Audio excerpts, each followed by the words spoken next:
1952 साली ज्या जवाहर बाल भवनचं उद्घाटन तत्कालीन राष्ट्रपतींनी केलं होतं, 75 वर्षानंतर त्याचं अतिशय सुंदर अशा प्रकारचं नूतनीकरण करण्यात आलेलं आहे। लहान बालकांकरता सर्व प्रकारच्या सोयी या ठिकाणी आहेत। परफॉर्मन्स करता येईल, गोष्टी समजून घेता येतील, वेगवेगळ्या पद्धतीचं वाद्य संस्कृती असेल त्या संदर्भात प्रशिक्षण इथे घेता येईल, अशा प्रकारची खूप सुंदर व्यवस्था आहे। बाजूला जे एक उद्यान आहे तिथे मंत्री महोदयांनी मला सांगितलं की एक आपण ओपन सायन्स पार्क देखील तयार करतो। त्यामुळे एकूणच आपल्या मुलांकरता बालकांकरता एक अतिशय सुंदर अशा प्रकारची वास्तू तयार झाली आहे।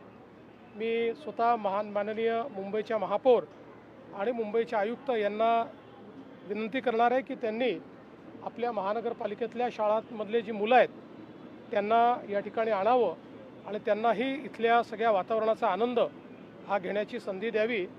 मी या ठिकाणी महिन्याला 1 लाख विद्यार्थ्यांकरता खरं म्हणजे ही व्यवस्था उभी करण्यात आलेली आहे।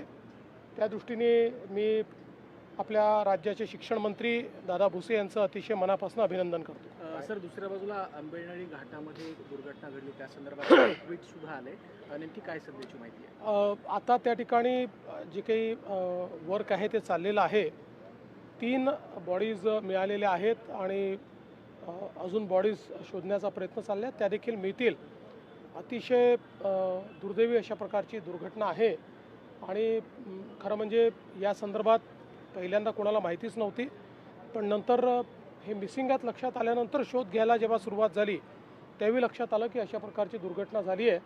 त्या संदर्भात आता पुढची कारवाई चाललेली आहे। नीट संदर्भात एक महत्त्वाची घडामोड होती, लातूरमधल्या आपल्या एका विद्यार्थीने नैराश्यातून आत्महत्या केली। गोवा आणि कलबुर्गी अशा आता 3 विद्यार्थ्यांचा एकूण आत्महत्यामध्ये समावेश दिसतोय। बघा, ज्या लोकांनी नीटमध्ये मिठाचा खरा टाकण्याचा प्रयत्न केला आहे त्यांनी विद्यार्थ्यांसोबत प्रचंड मोठा अन्याय केलेला आहे आणि आता केंद्र सरकारने आणि जी काही एक्झाम ऑथॉरिटी आहे यांनी याचा कॉग्निझन्स घेतला आहे, याची पाळंमुळं खणून काढलेली आहेत, अटक देखील झालेली आहे। मला विश्वास आहे पुढची नीटची परीक्षा जी आहे ही अतिशय योग्य पद्धतीनं त्या ठिकाणी होईल, कुठल्याही प्रकारे कोणाला त्याच्यात गडबड करता येणार नाही।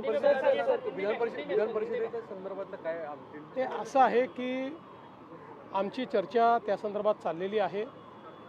साधारणपणे शिवसेनेसोबत नाशिक आणि संभाजीनगर या 2 जागांवर आमची चर्चा चाललेली आहे। राष्ट्रवादीसोबत पुणे या जागेबद्दल चर्चा चाललेली आहे। आम्ही एकत्रित बसून यातनं मार्ग काढू। अजून मार्ग निघाला नाही, पण मला विश्वास आहे की मार्ग निघेल। नीती आयोगाचा एक अहवाल आलेला आहे, त्यामध्ये देशभरातल्या जे सरकारी शाळा आहेत त्यांमध्ये लाखभर शाळा बंद झाल्या आहेत, तर खासगी शाळांमध्ये वाढ झाली असं। मग मी अहवाल न वाचता त्याच्यावर काय बोलू? विजय वडेट्टीवार सरकारवर टीका करते की सरकारच्या चुकीच्या धोरणांमुळे जी स्थिती निर्माण झाली आहे पेट्रोल डिझेल। असं आहे, आपल्याला सगळ्यांना माहिती आहे जागतिक संकट आहे। जागतिक संकटामध्ये सप्लाय चेन्स डिस्टर्ब झाले असताना आणि जगामध्ये अनेक देशांनी पेट्रोल डिझेलची इमर्जन्सी घोषित केलेली आहे, काही ठिकाणी 2-2 दिवस लॉकडाऊन आहे, अशाही परिस्थितीत आपल्या इथे पेट्रोल डिझेल आपण देण्याचा प्रयत्न करतो। काही ठिकाणी निश्चितपणे मोठ्या प्रमाणात लोक जमा झाले, त्याच्यामुळे काही कायदा सुव्यवस्थेची परिस्थिती तयार झालेली आहे।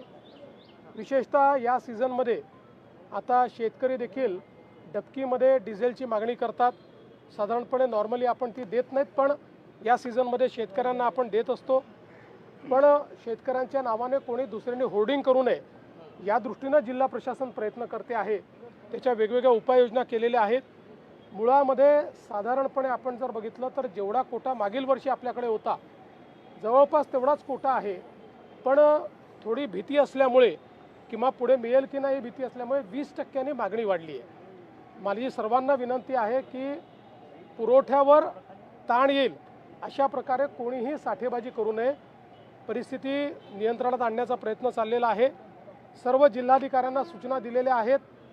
काही पर्टिक्युलर गावांमध्ये काही पर्टिक्युलर ठिकाणी मात्र जास्त हिंसक अशा पद्धतीचे त्या ठिकाणी प्रवृत्ती दिसते आहे, तिथे पोलिसांना देखील सांगितलेलं आहे की अशा प्रकारे जे विनाकारण हिंसा करत असतील त्यांच्यावर कारवाई केली पाहिजे. पंतप्रधान मोदींच्या कारकिर्दीवर 12 वर्षांच्या कारकिर्दीवर आज खरं तर एक पुस्तक प्रकाशनाचा कार्यक्रम होतोय. दुसऱ्या बाजूला मी त्याच्यावर संध्याकाळी बोलेन. दुसऱ्या बाजूला सुप्रियाताई असं म्हणतात की 12 वर्षांची खरं तर देशाची कारकीर्द झाली, मोदींची कारकीर्द झाली, मात्र देशातले जे पेट्रोल डिझेलचे प्रश्न आहेत, महागाईचे प्रश्न आहेत, त्याची सोडवणूक तुम्ही कशी करणार आहात त्याबद्दलही बोललं पाहिजे असं त्या म्हणतात. असं आहे की या 12 वर्षात बहुतांश काळ महागाईचा निर्देशांक हा लोएस्ट लो होता, सर्वात खाली होता. ग्लोबल हेडविंड्समुळे, जागतिक परिस्थितीमुळे काही प्रमाणात जर जगामध्ये महागाई वाढते त्याची झळ आपल्यालाही पोचते आहे, पण निश्चितपणे त्यावरही उपाययोजना मोदीजीच करतायत, करणार आहेत आणि होईल.